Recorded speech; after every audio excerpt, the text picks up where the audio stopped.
गहरी काली रात थी। शहर से दूर चारों ओर से घनी झाड़ियों से घिरा हुआ एक कब्रिस्तान जंगली जानवरों की आवाज से और भी भयावह लग रहा था।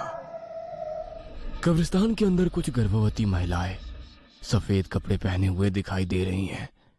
उनके लंबे बाल और आंखें खून की तरह लाल है, चेहरा बिल्कुल सफेद और पैर उल्टे हैं। अचानक एक स्त्री जो खून से लथपथ है एक छोटी सी बच्ची को गोद में लेकर जोर जोर से रोने लगती है। वो अपनी बच्ची को एकटक देखने लगती है।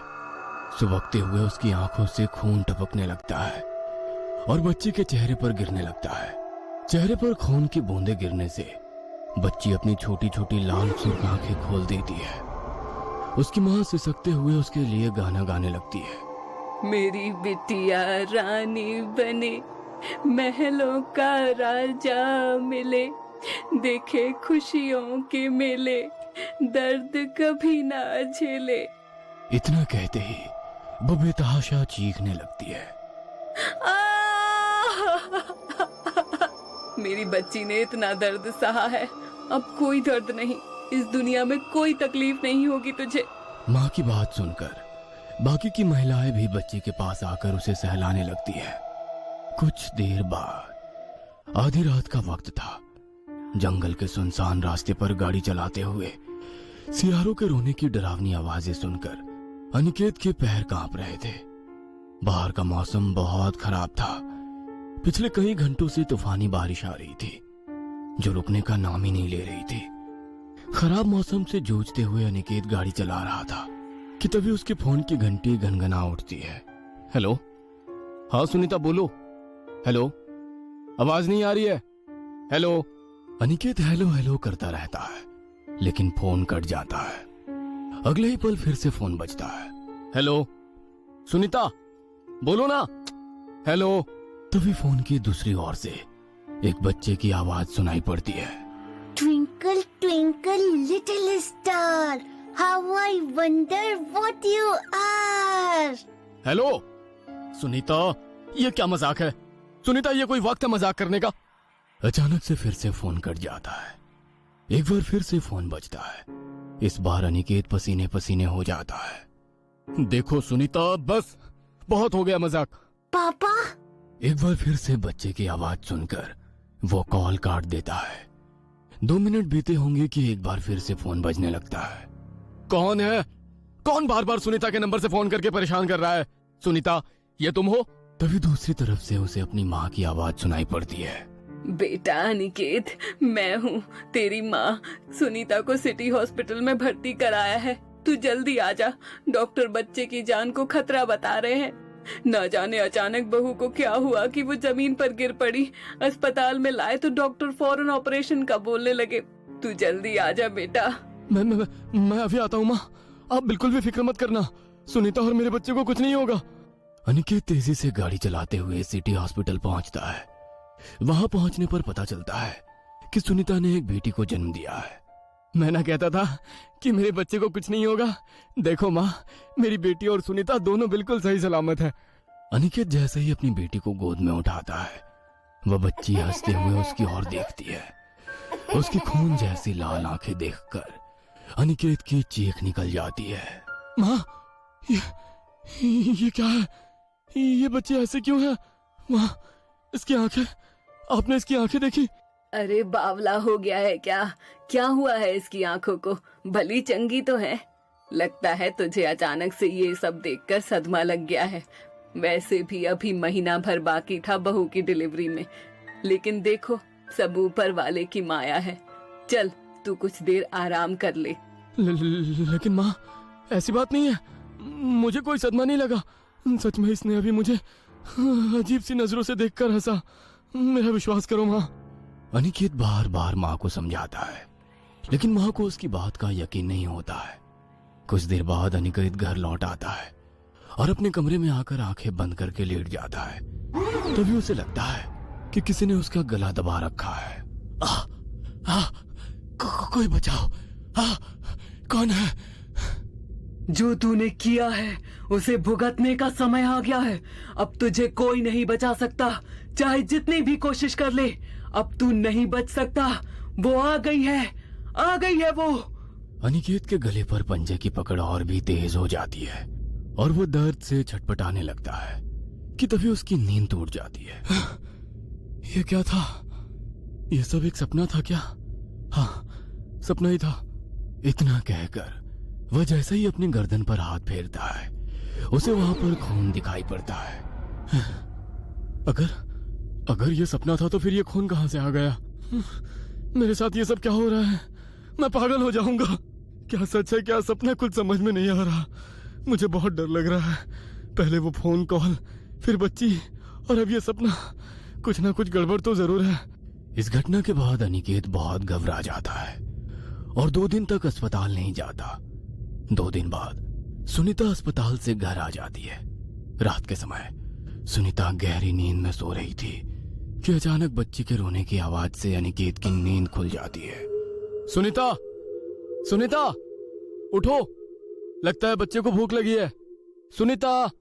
तभी बच्ची अनिकेत को देखकर मुस्कुराने लगती है और उसका हाथ कसकर पकड़ लेती है।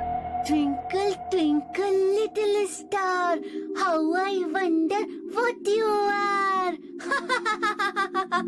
पापा, मुझे दूध नहीं पीना है पापा, मुझे तो आपका खून पीना है।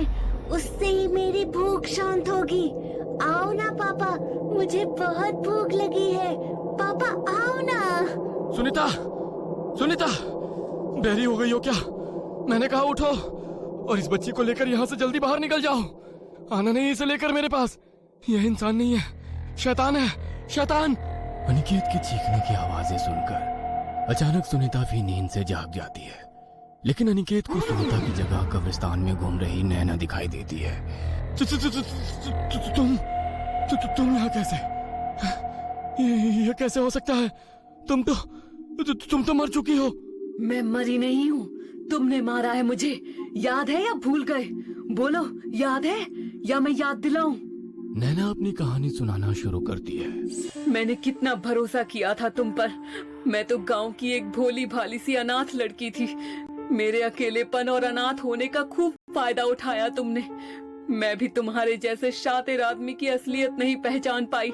सोचा ही नहीं कि तुम्हारे जैसा पढ़ा लिखा इंजीनियर क्यों मुझ जैसी गांव की लड़की से शादी करेगा। मैं तो तुम्हारे लिए उन 6 महीनों के मनोरंजन का सामान थी। अपना दिल बहलाने के लिए तुमने मुझसे शादी की और मैं बेवकूफ तुम्हें ही अपना सब कुछ समझने लगी।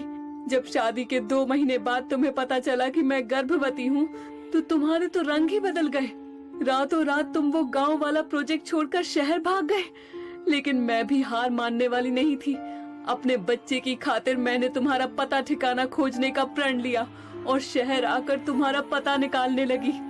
गांव से वापस शहर आकर मैं बिल्कुल निश्चिंत था कि अब तुम मुझ तक कभी नहीं पहुंच पाओगी।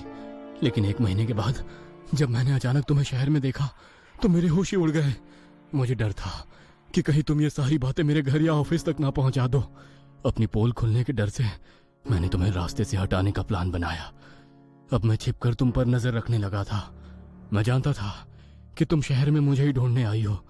मुझे अपने लिए कोई मुसीबत नहीं चाहिए थी, इसलिए उस रोज रात के समय जब तुम सड़क पार कर रही थी मैंने जानबूझकर तुम्हें अपनी कार से टक्कर मारी और तुम्हें मरने के लिए सड़क पर छोड़कर गाड़ी लेकर वहां से भाग गया। तुमने एक बार भी मेरे या अपने होने वाले बच्चे के बारे में नहीं सोचा? अरे वो तुम्हारा बच्चा था, तुम्हारा अपना खून। इतना कहकर वो अपने बच्चे को याद करके रोने लगती है।